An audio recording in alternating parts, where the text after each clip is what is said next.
Hello, Chiquis. And welcome to Chatty Amigas, a podcast where two friends approach everyday problems and find practical solutions. We are your hosts. I'm Mafe. And I'm Mela. And I'm here with my brand new microphone. It's official, guys. This is so exciting. I want to apologize to you guys for last week's episode, this week's episode, and next week's episode because I did not have a microphone. I was not prepared. I'm so sorry, but now I got one. Testing, poof, poof, poof, testing. I got one. So for this part, it's gonna sound great. And Mafe and I actually did a pre-recorded interview with somebody, which we'll get to about that in a second. So I do apologize. This week and next week, our audio's off. We're trying to figure this out. We're noobs at this. So we also thank you for your patience and support nevertheless. But moving forward, we should be doing much better.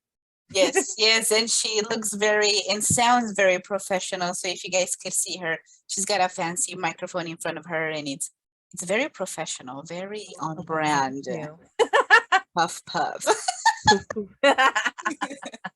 And speaking about a pre-recorded interview, I wanted to apologize in advance too, because we recorded this interview a couple weeks ago and I was having some technical difficulties. So I apologize for my audio discrepancies. It kind of crops a little bit in and out, but Mela and our fantabulous guest speaker, they sound perfectly fine. So we're good in that sense. But in today's... It was not a conspiracy, I promise.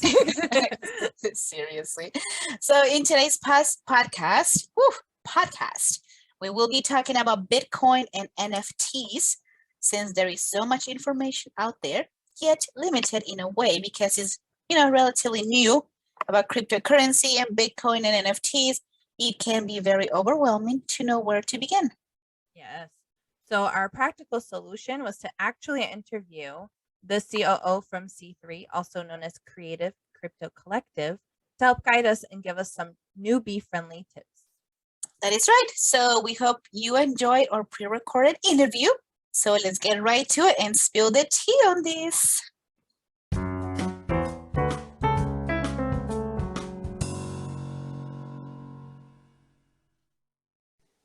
Now for our featured guest, Hiroyuki Wakabayashi. He is also known as Hiro and is the COO of C3, also known as Creative Crypto Collective. Their first project initiative was Deep Thought DJ. That's an NFT. Thank you so much for meeting with us today to discuss cryptocurrency and Bitcoin. Hey guys, thanks so much for the invite. Yes, of course. Thanks for joining.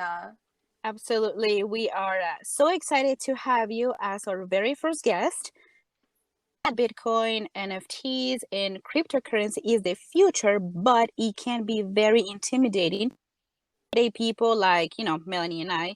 So our practical solution was to have Hiro come and talk to us about the basics. We feel so honored that you took the time from your very busy schedule to tell us how it works and to give us some starts. Yeah, of course, no doubt. Well, welcome, Hiro. I appreciate it. It's always fun to hop on a call with anyone really, just to kind of get people acclimated with the space. It's fast growing, so it's definitely fast paced, and it could definitely be intimidating at the start. But yeah, it's always good to kind of at least get your feet wet, understand what's going on, because it's definitely prevalent in the world that we live in, and it's kind of like spreading like wildfire. So people are really interested in this topic. So this is going to be a fun one. Yes, absolutely.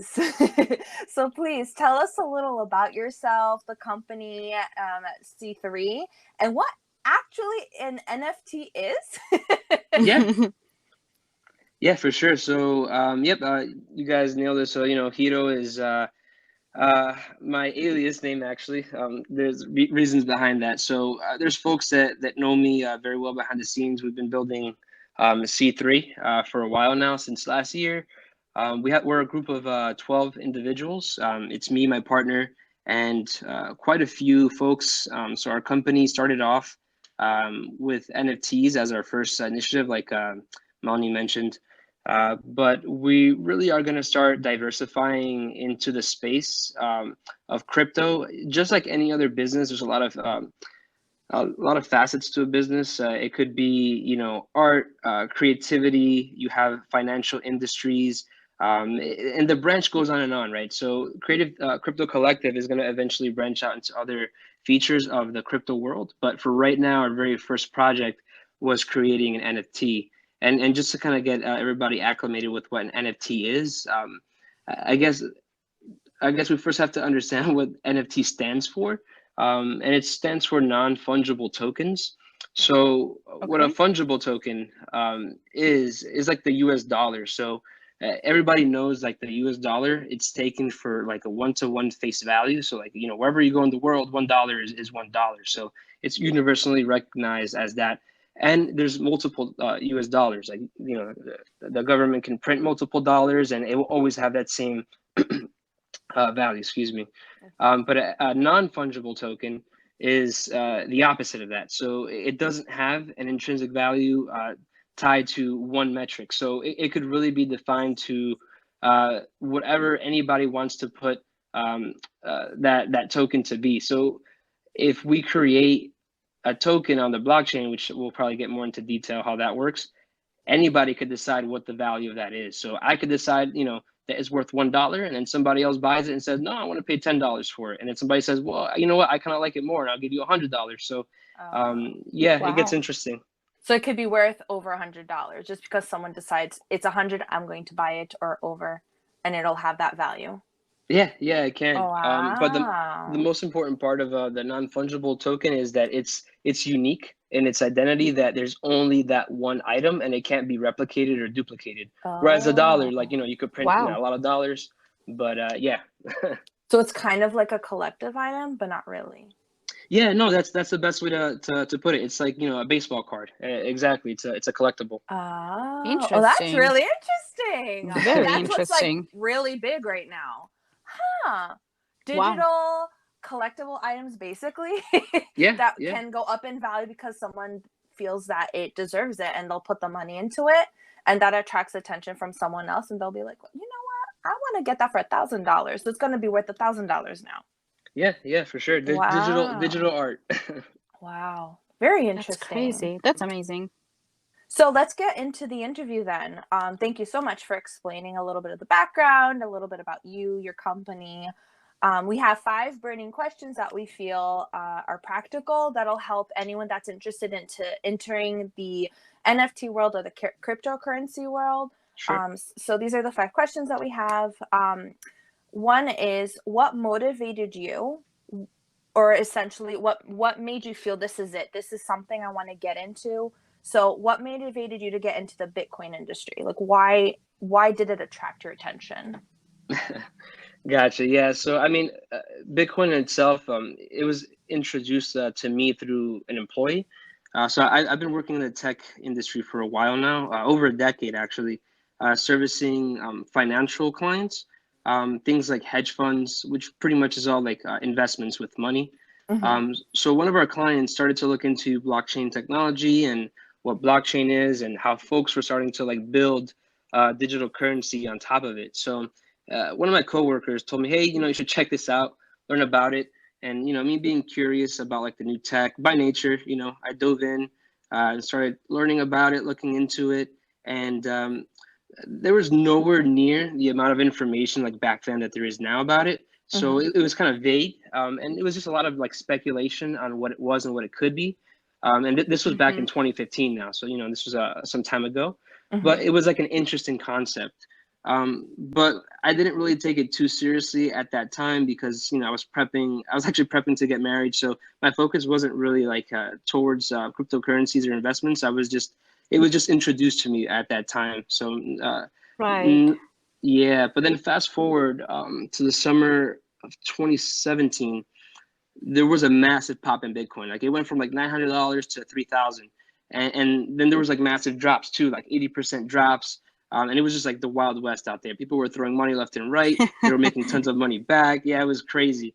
And one of my other friends that works in the financial industry, he asked me, if I had made any investments. I was like, yeah, I remember Bitcoin and Ethereum. I remember all that, but I didn't kind of didn't finish my research. So that kind of like rekindled my passion to kind of go after it and see, okay, something's going on here. So let me kind of dig into the technology of Bitcoin and decentralization, blockchain, and see what was going on with that. So at that time, it was actually Ethereum that was like the talk of the town, along with Bitcoin, because it brought what they call smart contracts, which is pretty. All that really means is that you could build like applications on the blockchain, and people were like, they would drop like $100, and I kid you not, like in a week, hours, maybe even like like seconds, they would make $100,000 from like $100 investment. Lord, that's Yeah, My crazy. gosh. It was Can insane. I ask, what is a blockchain?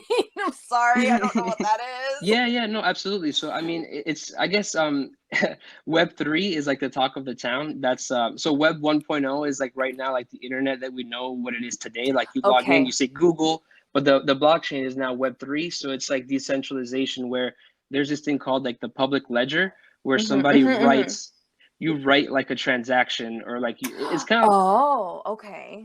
and it gets solidified and it can never be changed like ever. There's nothing that you can do. So like once you write to the blockchain, it's stored there for indefinitely. There's no way to break it forever, like ever.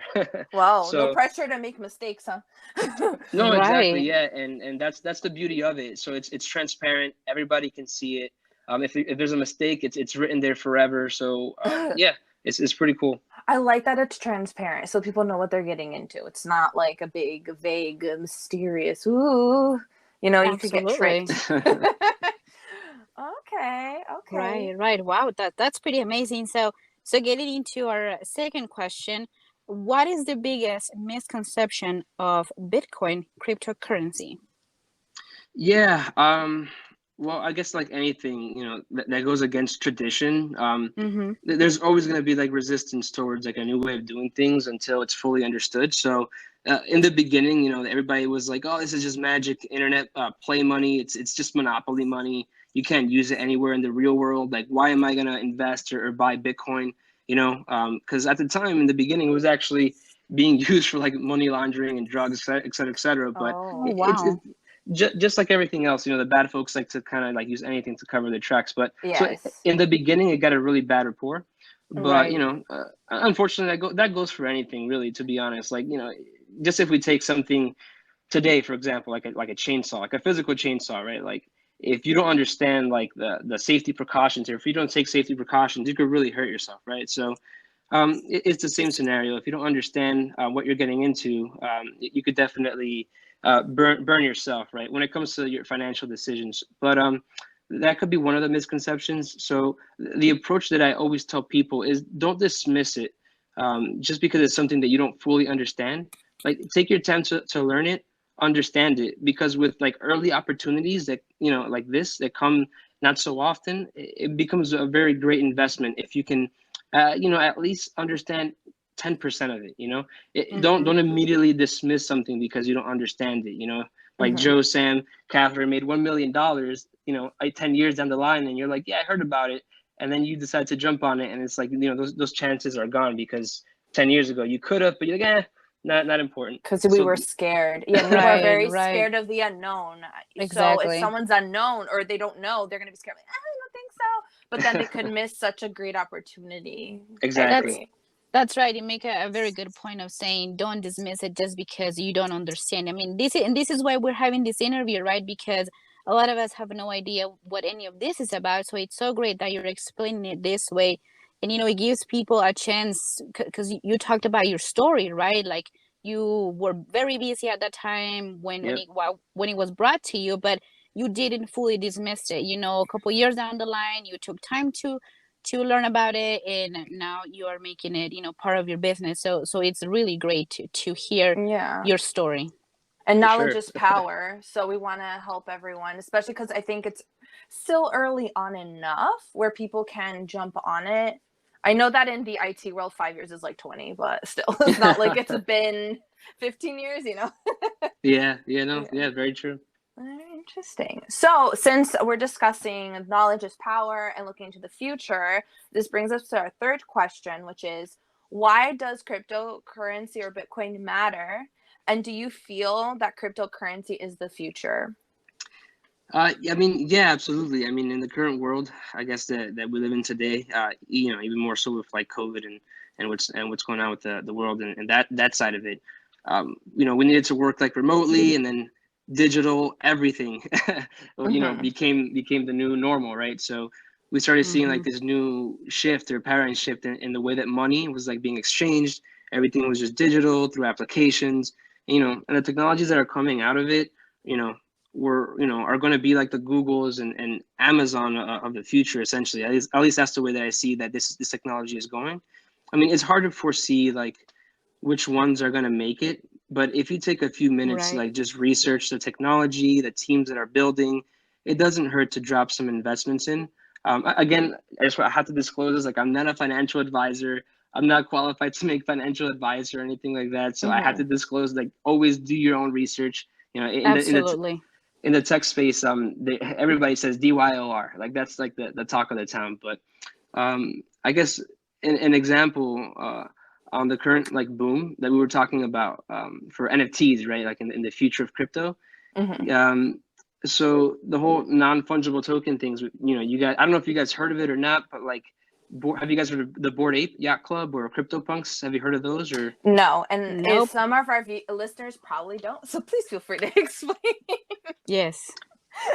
Yeah, no, I mean, so if you guys could Google them now. So CryptoPunks, I think, was one of the very first ones to really be recognized. And Bored Apes were, I guess you could say, that the second in line that were like really recognized worldwide, and their value like really like popped off, and they made some absurd numbers. I mean, like if you Google it, I think a CryptoPunk sold for like $100 million, like one. Yeah, it was Wow. crazy. And the Bored Apes sold for like millions of dollars. So yeah, I mean, like there's a lot of craziness going on in the NFT space. So this is definitely, I would say, is the new wave that's happening right now, that people are saying the same thing when Bitcoin started. I don't understand it. It's stupid. It makes no sense. Yet, like, those that take the time to jump in and learn about it, massive opportunities arise. So me and my team, we've been building this project. It's called Deep Thought DJ. It has incredible art. So the CryptoPunks and Bored Apes, the CryptoPunks specifically, it may be really confusing to a lot of people because the artwork is actually pixelated art, and it actually does not. And a lot of people say it doesn't even look like art. Like, I don't understand why this image is worth $12 million, $1 million, even $50, some people would say. But it's interesting just to kind of jump in there and kind of take a look. So the future right now definitely is NFTs. Yeah, and it goes with the phrase, just a one-man trash can be somebody's treasure. Yeah, so I feel like exactly it feels, That's right. it goes so well with this. How many words like this that are common that we can use for this interview? But it's true. It's like these little simple proverbs that are applying so well to this. And the crazy thing is, like, at least for our project in particular, we have an extremely talented artist. And again, you guys can definitely check it out, Deep Thought DJ. Our platform, we're actually marrying it together with mental health charities, and with the power of blockchain, which you get royalties off of every single sale. We're actually going to be donating that indefinitely to mental health charities. So, That's we great. launched. Yeah, it's actually pretty cool, the technology that's out there that can be used to actually help others as well. Yes. Absolutely. Absolutely. And that's great. Go ahead. No, go ahead. Sorry. I was just gonna say, I like your NFTs. I've seen them. I think they're so cool. Yeah, no, I mean, people, the cool thing about our project is that we actually we've done zero paid promotion. It's been all word of mouth. We created 7,777 images. Whoa. And we've sold over 1,000 already. I actually haven't checked where we are right now, but we're projected to hopefully sell out, in the next maybe month or so, maybe even sooner. A lot of folks, I'm not gonna name drop, but a lot of folks are watching us. Wow. That's I hope things go well. Yes. That's wonderful. Absolutely. Thank you. Absolutely. So for our next question, speaking of this, right? Because a lot of us have no knowledge, and you know so much, and it's just so great to be able to hear you. But for someone that has no knowledge of this but is interested in investing into cryptocurrency, what are the top 3 tips that you feel are so important for somebody to consider? Yeah, no, this is a great question, and I feel like this is the question I'm asked the most often. And again, I'm not a financial advisor. You know, you got to do your own research. You know, but the rules that I personally go by and I tell folks to apply. Number one, I would say is only invest where you can afford to lose, like 100%. Like, Okay. you know, Okay. don't take your rent money, don't take your rent money and then try to like invest in a crypto or NFT and then try and flip it and you know make $1,000 off of that or more, because the honest truth is that just as high as the value can be, it can be lost the next day or that minute even. So you Right. know, definitely don't invest where you can afford to lose. Another tip, or number two, I guess, would be like, don't become emotionally attached to investments. And I think this really applies to anything, right? Because once you're emotionally attached, and I'll give an example. Let's say you didn't listen to rule number one, and then you invested, you know, your rent Oh. money, and you see the number dropping 5%, and you're like, oh man, this is like, you know, I'm gonna lose my rent money. This is, I need this, and you pull it out, and then literally right when you pull it out, you see it spikes up 100%, and you're like, man, I could have made an extra 100%. So becoming emotionally attached to something or any investment takes your logic out of it, and you definitely don't want to do that. Um, and I guess the last one is just never stop like learning, researching, networking, building. You know, this platform is forever growing, and it has so much life-changing opportunities happening right now. Like imagine investing in Apple or Google, Amazon or Tesla like in their inception when they started, Jeez. you know? Like Yeah. where would you be today? So, you know, it's a lot more saturated now for sure. Right. But I think only 5% of the world still understand it. And even then, like even the 5% that do understand it are still learning so much. And I'll give you even one more bonus is like the best times to start investing are 2 times, yesterday and today. That's So awesome. That's perfect. Thank you. Thank you so much. yeah, for sure. Wow. Okay. And my brain is just like turning a lot right now. So don't mind me. I'm just like soaking that all in. I know. So since we're talking about a timing to invest today or yesterday, so our last question here is, what is something you wish you knew before investing into Bitcoin or NFTs, since that is a thing happening now? Yeah, I mean, no one knows everything in the space, like I mentioned. You know, people are still learning every day and growing. But I guess the one thing I wish I didn't do was dismiss it when I first heard about it. You know, when opportunities arise, just like I mentioned, you know, make a small investment, even if it's only 10, 50, $100. You know, who cares about the money, honestly? Like that doesn't even matter. It's the experience that's gonna go and take you much further and prime and fuel you along the way, like as you go and you make those life decisions. I know for me, like, you know, and I guess for a lot of people, you know, the 9 to 5, you know, everybody's like, oh, I hate doing this whole 9 to 5, and I want to invest, you know, on something that could take me out of that, right? So, you know, a lot of these moments can help you get out of that, you know, negative space that you're in just by learning 1% of it and just dropping, you know, a little bit of, if you can, again, like I mentioned, if you can afford 10, 20, $50, whatever it is, just drop a little bit, because once you immerse yourself in the space and you actually are invested, you're going to find yourself learning a lot more than somebody who's just outside watching, waiting to get in. It's like sports. Like I play basketball. I could watch basketball videos on YouTube all day long, but if I don't go in there and I actually don't start shooting the ball, there's no way that I'm actually going to become a better basketball player. So with investments, it's the same thing. You have I to love dive in there. that. I love that. You could watch YouTube videos and learn how to play every day, all day, but that's not going to give you real world experience until you actually get on the basketball court and start, you know, dribbling, shooting the ball, playing with other people, understanding, you know, the mechanics of how to move around people and dribble. Same thing with investments. You know, you have to financially invest in the industry, in yourself, and really start learning how to move around with blockchain, cryptocurrencies, NFTs, and actually meet people, network, understand how the space runs, how it works. Because if you're standing on the sidelines watching, it's a whole different game, and you're only going to gain that experience when you're actually out there making financial decisions and moves.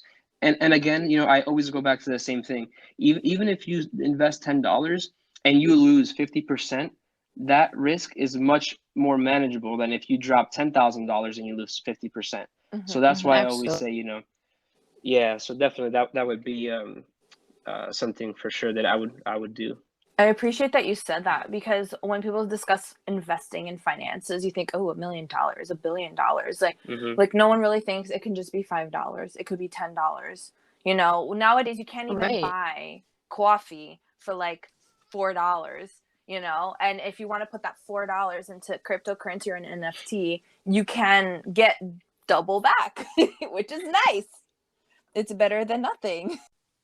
Yeah, for sure. And then the space is very, it's very interesting. There's a lot going on, and I feel like we just only hit the surface, to be honest. There's just so much more to dive into, but this is why I love this space. It's really interesting. Yeah, it sounds it. My mind is like, awesome. The wheels are going. They're going.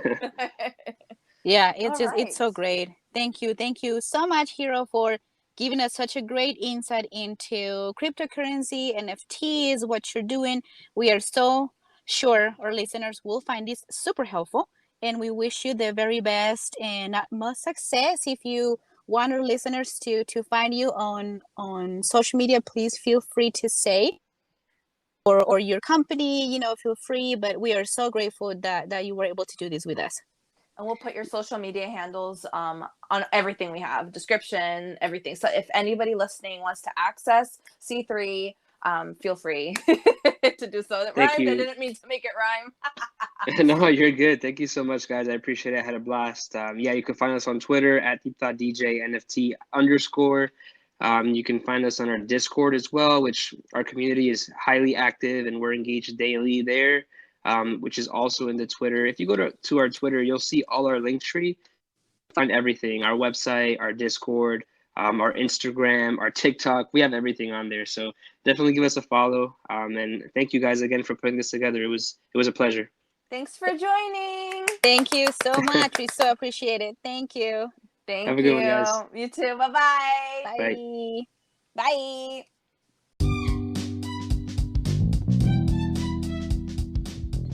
That is it for our podcast today. Thank you so much for listening. We sincerely hope you liked it. Yeah, so much information. Our brains are turning. So exciting. Thank you again. Yeah, the COO from C3 from visiting us and interviewing with us. We feel so honored, honestly. And we would love to know what you guys think about this episode, what you think. So please, please, please feel free to leave us a comment, DM us, contact us in any social media handle whatsoever that we have. Feel free to let us know what topics you would like for us to discuss in the future and what you thought about this episode this week. That's right. And honestly, he's like a walking brain. He has so much information to share. And we are so happy that he explained it in a way that all of us can understand. So please subscribe, give us a like, a follow, a rating, and please, like she just said, let us know if you like this episode and if you want to hear something like this in the future. And everything is going to be posted on the description down below, as you guys know. Our social media handles and website will be posted on the description down below, like we just said. I'm sorry. That's right. Everything will be on the description down below. Important to repeat it twice. And again, thank you so much, Hiro, for appearing in this interview. Thank you so much for listening, Chiquis. We will be back every Tuesday with the tea. Bye.